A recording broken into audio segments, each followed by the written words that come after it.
one thing that you talked about is having a brand. And I think that is really important in understanding, because you're saying like having your brand out there, putting it out there, making sure that people have access to it and know it. What do you mean specifically when you talk about having a brand management strategy? Like, what is your brand? Is it just your name? Is it what you do? How would you describe that?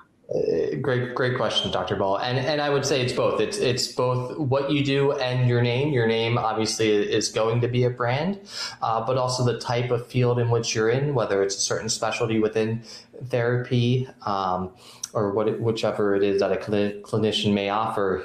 You definitely want to be branding yourself as an expert in that field and sharing knowledge and information, whether it's through your own website where you have a little FAQ or information section or a blog, or through social media, or combining it between social media sites as well as your website, and then also through other editorial sites, news sites, health websites, anything that really would help kind of build up your brand. So other people who would be doing research would say, okay, this doctor is an expert or has shared really great knowledge that is helpful in this situation or scenario.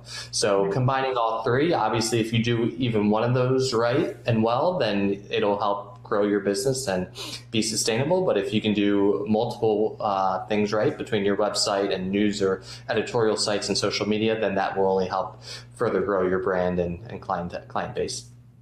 Great. I mean, I think that's really helpful to know exactly what that is. So based on that, what would you say are some best practices for I can't talk to this evening.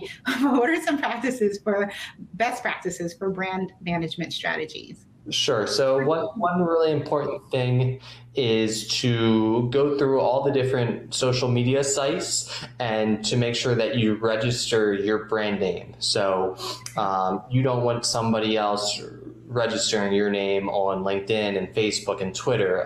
We have a therapist now that we're helping where a client that they had was not happy. They had a disagreement and there was an assault that happened, and she did not have social media profiles on Twitter. What happened was the client registered her name on Twitter and has started posting negative attacks about her on her own Twitter. So they came to us naturally and said, here's the situation. We have an ex-client who's not well and is very upset, and they've now hijacked her Twitter account and is posting negative things. So if you were to type in her name and social media profile or her name Twitter, you would see a profile that looks like it would be hers, but instead it's an ex-client who is essentially writing very nasty things online. So the number one best thing in brand management and best practices is making sure to register all of your IP, so to speak. So